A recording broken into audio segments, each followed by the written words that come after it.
Il est 14 h, bienvenue sur BFM TV. Si vous nous rejoignez, nous sommes ensemble dans l'après-info jusqu'à 18 h. Bonjour à tous, bonjour Bastien. Bonjour Fanny, bonjour à toutes et à tous. À la une, le Kremlin appelle à faire preuve d'une grande prudence dans les menaces nucléaires.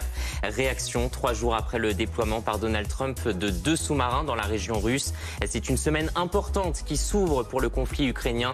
L'émissaire américain pourrait rencontrer Vladimir Poutine mercredi ou jeudi. Nous reviendrons également sur ces 2 Françaises en détention en Turquie. Les jeunes femmes sont suspectées d'avoir transporté des valises pleines de stupéfiants entre Bangkok et Paris. Elles clament leur innocence. Leurs proches dénoncent un piège. Et puis la fraude sociale dans le viseur du gouvernement pour mettre fin à la trahison qu'elle représente. La ministre Catherine Vautrin a dévoilé plusieurs mesures, dont celle d'augmenter les taxes appliquées aux trafiquants de drogue.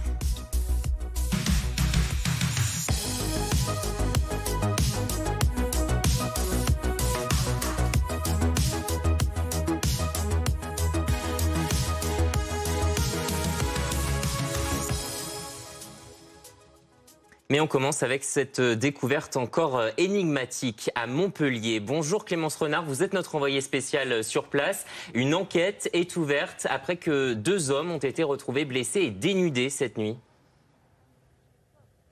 Oui, la police a d'abord été appelée aux alentours de minuit par un témoin qui a signalé la présence d'un véhicule dans un fossé présentant des traces de sang visibles à l'extérieur et des impacts de balles à proximité du lac des Garrigues. Il y avait également des armes de poing à l'intérieur de ce véhicule, mais pas d'occupants. En revanche, ce témoin a signalé à la police entendre des hurlements provenant d'un sous-bois à proximité. Et dans le même temps, un autre homme a de son côté appelé les forces de l'ordre. Il venait de voir 4 hommes armés en train de menacer 2 hommes complètement nus. Ça s'est passé dans cette rue. Les 2 victimes ont ensuite été conduites par les agresseurs dans le parc du lac des Garrigues que vous voyez juste là.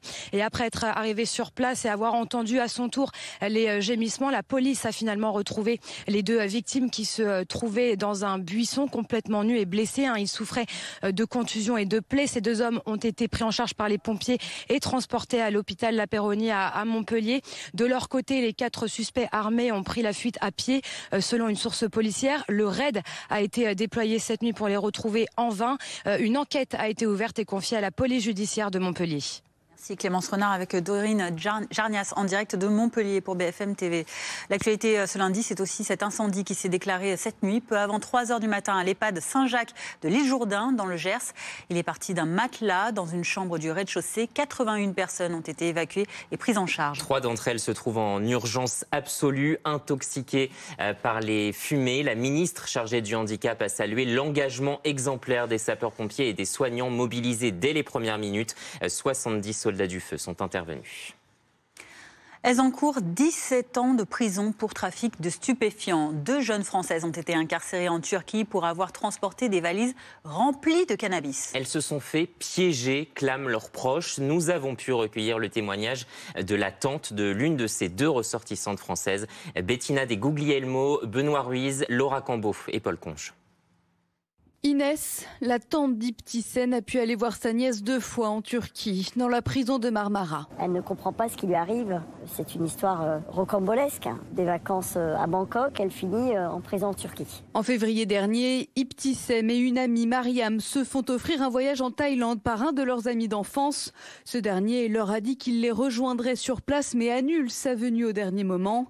À leur retour, une tierce personne leur demande de transporter une valise cadenassée, prétextant qu'il s'agissait des affaires de leur ami resté en France. Mais les 2 jeunes filles ne savent pas que cette valise contient une grande quantité de cannabis et que leur ami est en prison depuis plusieurs mois. Lors de leur escale à Istanbul, le 28 février, elles sont arrêtées par la douane. Elle s'est fait piéger avec cette naïveté. Elle n'a pas vu de mal. Cette valise était censée être remise à la maman de cet individu. Elle avait vraiment l'impression de rendre service.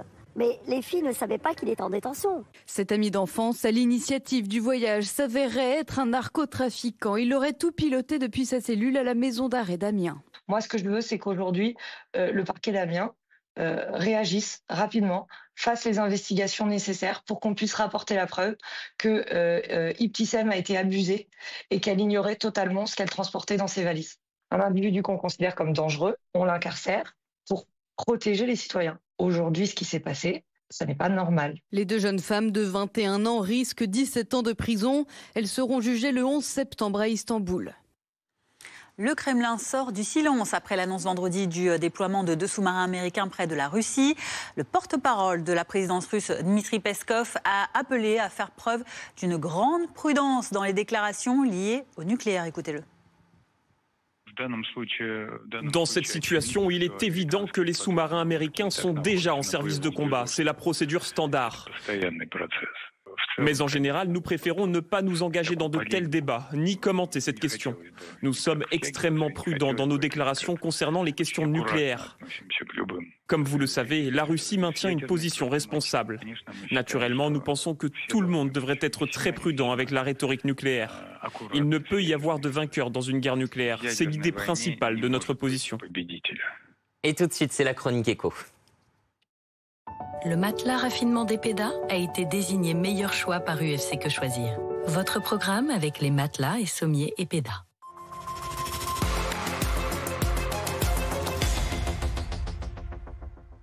Est-ce que vous utilisez encore des chèques, Fanny ? Très rarement, sauf chez certains médecins. Parce qu'ils vont peut-être bientôt disparaître. Nous sommes en effet de moins en moins nombreux à en utiliser. Oui, alors que vous soyez consommateur ou commerçant, vous allez le voir, quel est votre rapport à ce moyen de paiement. Nous avons posé la question sur un marché de Paris. Reportage de Frédéric Fernandez, Hugo Dorsemène et Barbara Durand. Au marché Bastille, à Paris, nous avons vu des clients payer par carte, en espèces, mais aucun avec un chèque. À notre micro, ils le confessent, ils ne l'utilisent que très rarement. Pour payer certaines factures, pour une traçabilité de certaines factures, ça peut être pratique.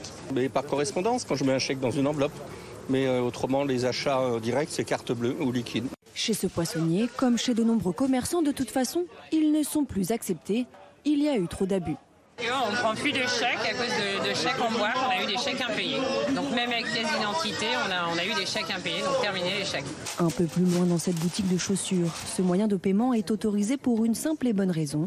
Je vois des gens qui ne peuvent pas finir à fin de mois et elles veulent s'acheter une paire de chaussures, je leur dis une partie en chèque et une partie en carte. Que j'encaisse tout de suite la carte et le chèque, je l'encaisserai à la fin du mois. Si le chèque est une spécificité française, il ne représente que 3% du nombre total de transactions en France, contre plus de 37% en 2000. Il est, selon cet économiste, voué à disparaître. D'ici une dizaine d'années, on n'aura plus de chèques. On obligera les personnes âgées à avoir une carte, d'avoir des moyens digitaux. Et ça coûte très cher aux banques parce qu'en effet, utiliser du papier. Si Bercy réfléchit à fermer d'ici quelques années le dernier centre de traitement des chèques, plusieurs de nos voisins comme la Suède, la Bulgarie ou encore le Danemark les ont tout simplement supprimés. Le matelas raffinement d'Epeda a été désigné meilleur choix par UFC Que Choisir. C'était votre programme avec les matelas et sommiers Epeda. 14h07 sur BFM TV. Tout de suite, c'est votre document Ligne Rouge.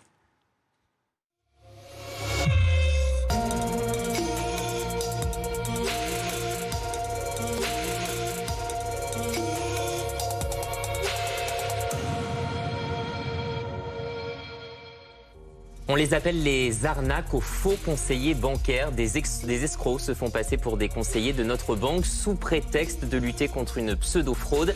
Ils nous manipulent, ils nous font valider des opérations à distance pour vider notre compte. Une escroquerie bien élaborée qui commence souvent avec les spams que nous recevons sur nos téléphones portables, dans nos emails. Leur but, nous attirer vers de faux sites internet pour ensuite recueillir nos informations personnelles.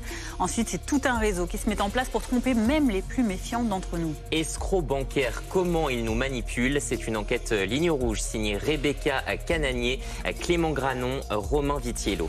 Et retour de l'actualité juste après à 15h.